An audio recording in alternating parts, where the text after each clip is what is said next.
Welcome to Toronto, a bustling metropolis with a rich history deeply intertwined with the fur trade and early European exploration. Today, we delve into the heart of this story. The Toronto Passage, a critical trade route used by Indigenous peoples long before Europeans arrived.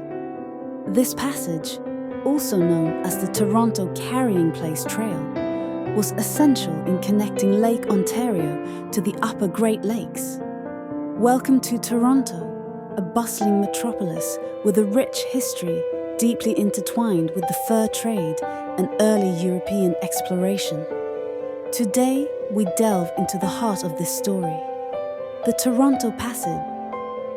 The discovery of the Toronto Passage, also known as the Toronto Carrying Place Trail, is essential to understanding the fur trade and early European contact in Canada. This vital route was used by Indigenous peoples, particularly the Mississaugas, long before European settlement. It connected Lake Ontario to the upper Great Lakes, facilitating trade, travel, and communication.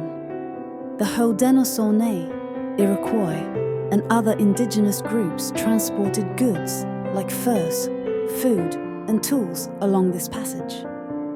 Their extensive knowledge of the land, waterways, and seasonal patterns allowed efficient navigation. Camps, fishing sites, and trading posts established along the route fostered resource sharing and cooperation. French fur traders, led by Etienne Brulé and other explorers, learned of the passage through interactions with Indigenous peoples, which led to trade relations, mutual dependence, and cultural exchange.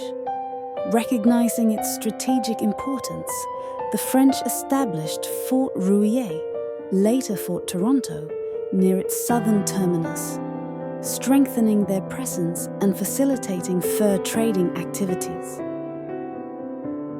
Fort Rouillé, often referred to as Fort Toronto, established in 1750 on Lake Ontario's shores near present-day Exhibition Place in Toronto.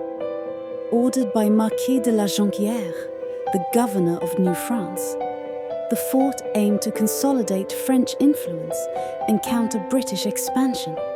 Strategically placed for its accessibility to major waterways, Fort Rouillé served as a key trading hub between the French and Indigenous peoples, particularly the Mississaugas and the Iroquois Confederacy. The fort's simple wooden palisade enclosed barracks, a trading post and storage facilities, acting as a defensive structure and a functional trade center.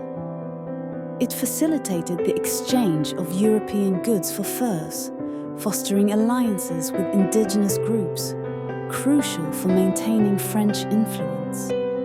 By 1759, during the 7 Years' War, the French abandoned and destroyed the fort to prevent its capture by advancing British troops, marking the end of French control in the area.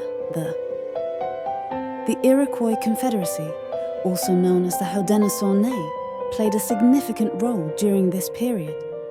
Emerging between 1450 and 1660 CE, the Confederacy united the Mohawk, Oneida, Onondaga, Cayuga, and Seneca nations, later including the Tuscarora.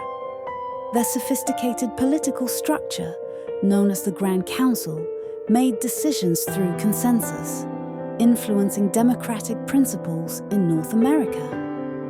The Iroquois used European powers to their advantage, navigating the middle ground of cooperation and competition.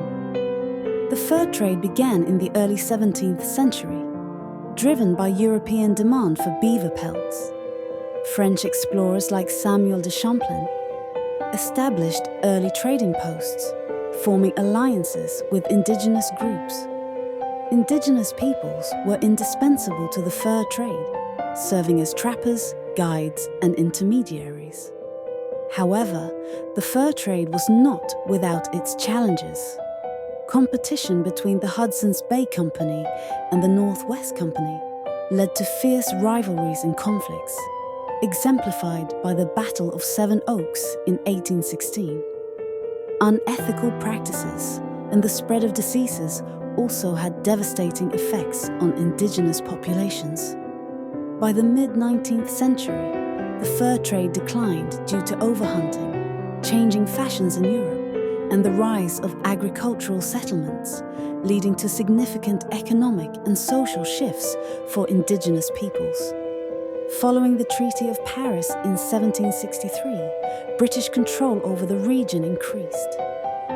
Loyalists fleeing the American Revolutionary War settled in Upper Canada, contributing to population growth and the establishment of new communities, laying the foundation for modern-day Toronto. The discovery of the Toronto Passage, the role of the Iroquois, key moments in the fur trade, and the establishment of Fort Rouillé are all integral parts of Toronto's rich history. Understanding these elements helps us appreciate the complex tapestry of cultures and events that shape this vibrant city.